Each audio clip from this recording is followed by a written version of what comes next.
Democracy Now!, democracynow.org, The War and Peace Report. I'm Amy Goodman. In news from Washington, D.C., all 4 White House officials who were scheduled to testify to lawmakers today in the House ongoing impeachment hearings have refused to testify.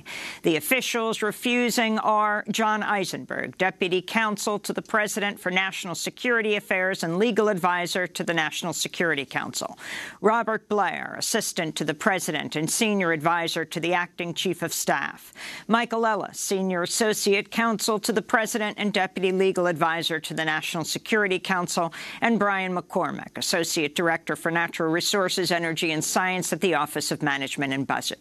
The impeachment inquiry is investigating whether President Trump withheld military aid to Ukraine in order to pressure the Ukrainian president to investigate Trump's political rival, Joe Biden, and his son. The lawyer for the whistleblower who went public about Trump's July 25th phone call with the Ukrainian president says he will answer written questions from Republicans who are demanding the whistleblower testify in person.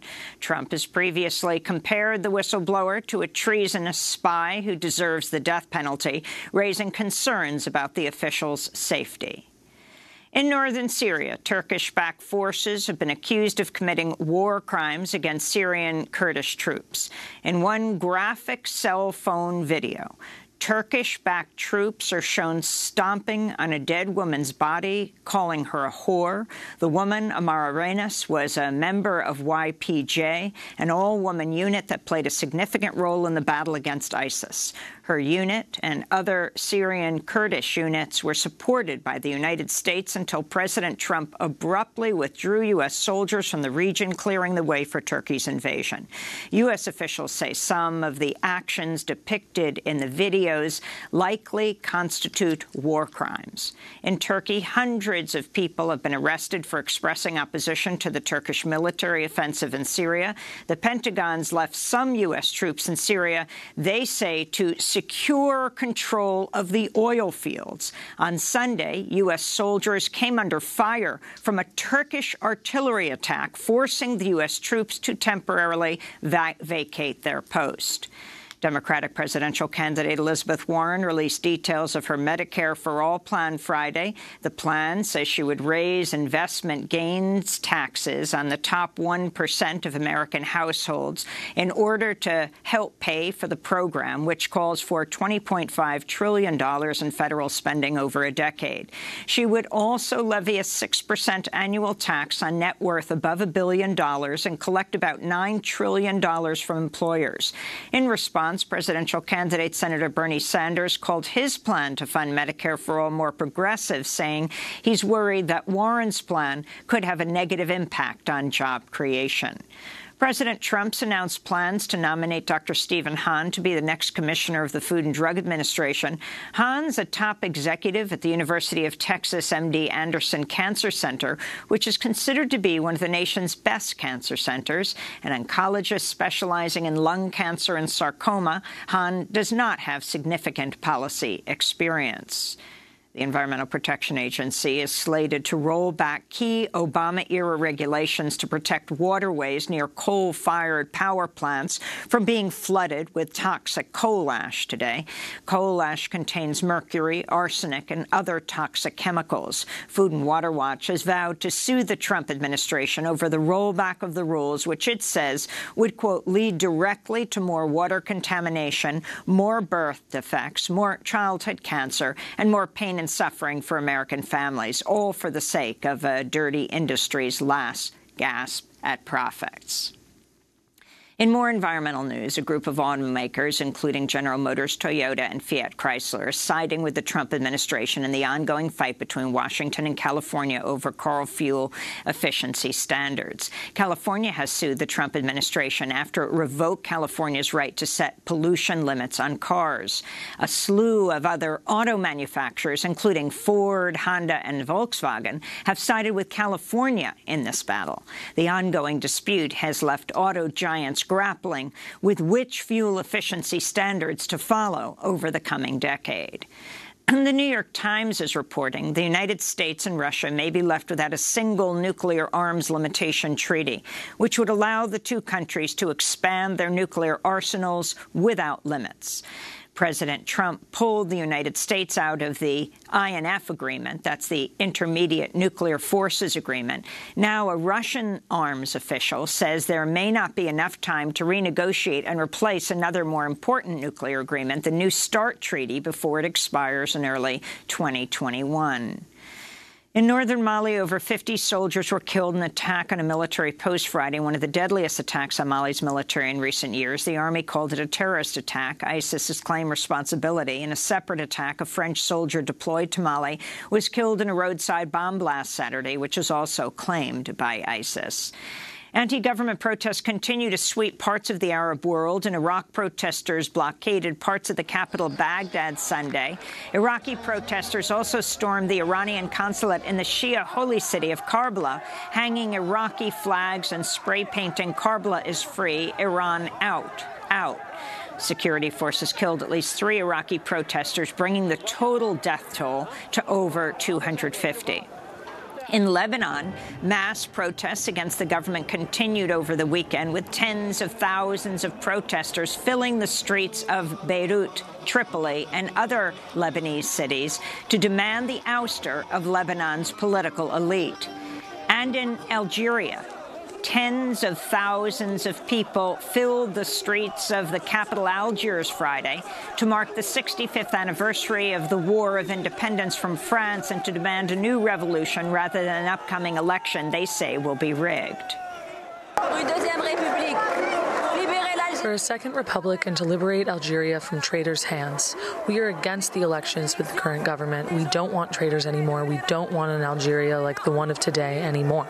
In Brazil, indigenous leader Paulo Paulino Guajajara was shot dead Saturday in the Amazon in the northeastern state of Maranhão.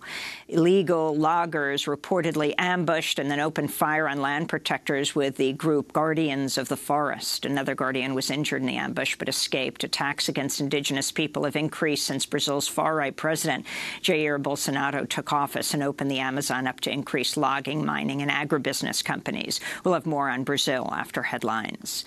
In Nepal, the United States global gag rule banning U.S. funding to foreign NGOs that provide any information about abortion has silenced Nepal's most popular late-night radio host. Shikha Sharma is Nepal's go-to person for women across Nepal seeking information about safe sex and reproductive health. But after President Trump signed an executive order reactivating the global gag rule in one of his first acts in office, Sharma was told she couldn't even utter the word abortion, which is legal in Nepal, for the 2 days a week that her program was funded by U.S. aid. Indian authorities are warning Delhi has turned into a gas chamber with toxic smog blanketing one of the world's most populated cities. Officials have declared a public health emergency and are distributing over 5 million gas masks to residents who are worried about the physical and psychological impact of the pollution. Apart from breathing issues, pollution is also pressurizing us psychologically. That's what's happening now. It's not winter, so it's definitely not fog. We are walking around with masks. German officials in the eastern city of Dresden have declared a Nazi emergency as far-right movements continue to gain power. Dresden is the birthplace of Germany's Islamophobic movement. In recent elections, more than a quarter of Dresden voters supported the anti-immigrant far-right AfD party. Meanwhile, in Norway, officials arrested American white supremacist Greg Johnson hours before he was slated to give a speech at a far-right conference in Oslo Saturday, saying Johnson's hate speech posed a threat. Johnson's expressed support for Anders Breivik, a Norwegian right-wing terrorist who killed 77 people, mainly children, in 2011 in the deadliest attack in Norway since World War II. In Milwaukee, Wisconsin, a man was arrested after allegedly throwing acid in the face of a Peruvian man and calling him illegal, telling him to get out of this country. Mahmoud Villalaz is a U.S. citizen. Milwaukee says they are investigating the attack on him as a hate crime.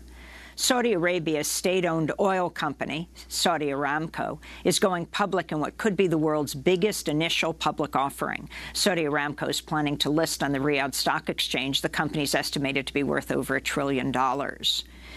The Philadelphia City Council unanimously voted to pass a domestic workers' Bill of Rights. The new legislation would require employers to provide nannies, housekeepers, and home health aides with a written contract detailing hourly wages, overtime benefits, meal breaks, weekly schedules, and paid time off. The bill would affect more than 16,000 workers in Philadelphia. It must now be passed, approved by the mayor, Jim Kenney. In New York City, over 1,000 people flooded the streets of downtown Brooklyn Friday to protest police brutality against residents accused of evading the subway fare.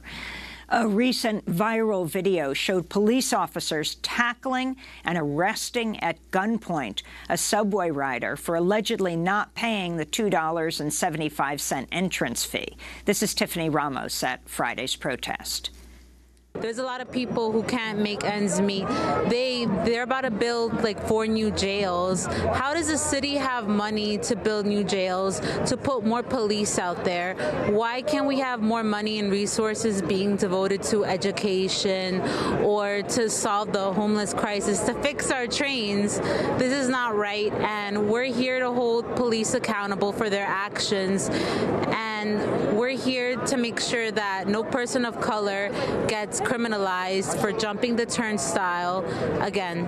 And in sports news, members of baseball World Series champions, the Washington Nationals, are slated to visit President Trump in the White House today.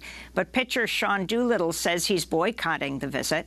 Sean Doolittle has been an outspoken advocate for LGBT rights, disability rights, and refugees. Doolittle, who has a brother-in-law who's autistic, said he was boycotting the visit over Trump's mocking of a disabled reporter, as well as Trump's anti-LGBTQ policies and his attacks on refugees. Doolittle told the Washington Post, quote, "There's a lot of things, policies, I disagree with, but at the end of the day, it's more to do with the divisive rhetoric and the enabling of conspiracy theories and widening the divide in this country. At the end of the day, as much as I wanted to be there with my teammates and share that experience with my teammates, I can't do it," Sean Doolittle said. And those are some of the headlines. This is Democracy Now!, democracynow.org, The War and Peace Report. I'm Amy Goodman.